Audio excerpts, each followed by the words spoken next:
সামনেই জগন্নাথ দেবের স্থান যাত্রা। গোটা রাজ্য জুড়ে ধর্মপ্রাণ মানুষেরা বিশেষ ধর্মীয় অনুষ্ঠানের মাধ্যমে জগন্নাথ দেবের স্থান যাত্রা উদযাপন করবে। তুলিয়াপাট মন্দিরে তার প্রস্তুতি শুরু হলো। হাতে গোনা আর মাত্র কয়েকটা দিন, তারপর গোটা রাজ্য জুড়ে উদযাপন করা হবে জগন্নাথ দেবের স্নানযাত্রা। ইতিমধ্যে ধর্মপ্রাণ মানুষেরা জোর কদমে শুরু করেছে প্রস্তুতি। কিন্তু কেন এই জগন্নাথ দেবের স্নানযাত্রা, কিভাবে আগমন ঘটল প্রভু জগন্নাথ দেবের, এবং এই স্নানযাত্রা কতটা গুরুত্বপূর্ণ, আমাদের জীবনে কতটা মঙ্গলময় জগন্নাথ দেবের স্নানযাত্রা, আমরা কথা বলেছিলাম মহারাজের সঙ্গে। তিনি ঠিক কী ব্যাখ্যা করলেন শোনাবো আপনাদের। ব্রহ্ম নিম কাঠ ভেসে আসবে পুরীর সমুদ্রে এবং আমার স্বপ্নাদেশ হবে, সেই মতো বিধি অনুসারে তুমি সেই কাঠ এনে আমার মূর্তি তৈরি করবে। এবার খবর পাঠানো হলো রাজ্যের সমস্ত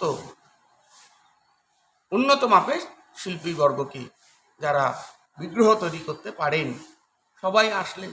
এসে যেই ওই দারুব্রহ্মের গায়ে ছেনি আর হাতুড়ি ধরছেন, ঠিক সেই সময় তাদের ছেনি ভেঙে যাচ্ছে বা হাতুড়ি ভেঙে যাচ্ছে, কোনো রকমভাবে সম্ভব হচ্ছে না। এমত অবস্থায় সবার শেষে সবাই চলে গেলেন, রাজা প্রায় নিরাশ। এমন সময় আসলেন বিশ্বকর্মা অনন্ত মহারানা নাম ধারণ করে এক কারিগরের বেশে। বলছেন, হে রাজন, আমি প্রভুর কৃপায় এসেছি এখানে, আপনি যদি আদেশ করেন আমি প্রভুর এই দারুব্রহ্মকে সাকার রূপ দিতে চেষ্টা করব। তবে রাজা একটা শর্ত কে বললেন, অনন্ত মহারানা, আমাকে একটি সুবৃহৎ কক্ষ দিতে হবে। এই কক্ষটি 21 দিন যাবৎ বন্ধ থাকবে। 21 দিন আগে আমাকে কেউ ডাকবেন না। যথাসময় আমি বেরিয়ে আসবো। জগন্নাথ মহাপ্রভুর বিগ্রহ তৈরি করার শুরু হলো এবং 14 দিন রানী আর নিজের ধৈর্য রাখতে পারলেন না। রানী গুন্ডিচা বলছেন, এতদিন রইল এই লোকটা এই ঘরের মধ্যে, খাওয়া নেই, দাওয়া নেই, মলমূত্র ত্যাগ নেই, তিনি বেঁচে আছেন কি না, কি বৃত্তান্ত, সংশয়। তিনি তার বুঝতে পারছেন না, দৈবের খেলা। ঠিক সেই সময় রানী কি করলেন, প্রহরীগণকে ডেকে দরজাটাকে খুলে দিলেন। এই দরজাটাকে খুলে দিলেন, দেখছেন ভিতরে আর কোনো কারিগর নাই। জগন্নাথ, বলরাম, সুভদ্রা অসমাপ্ত মূর্তি। খবর গেল রাজার কাছে। রাজা এসে রানীকে বকাবকি করলেন, চরণে লুটিয়ে পড়লেন, প্রভু তোমার এই ইচ্ছা, তুমি এরূপ কেন প্রকাশ করলে, কি বৃত্তান্ত।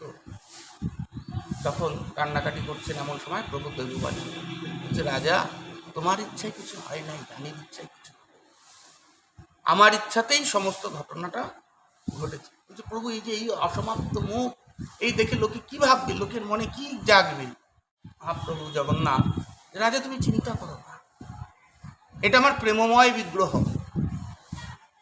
তুমি আগামী জ্যৈষ্ঠ মাসের পূর্ণিমা তিথিতে আমার আবির্ভাবের তিথি ঘোষণা করে মহা অভিষেকের আয়োজন করবে এবং আমাকে রত্নবেদিতে প্রতিষ্ঠা করবে।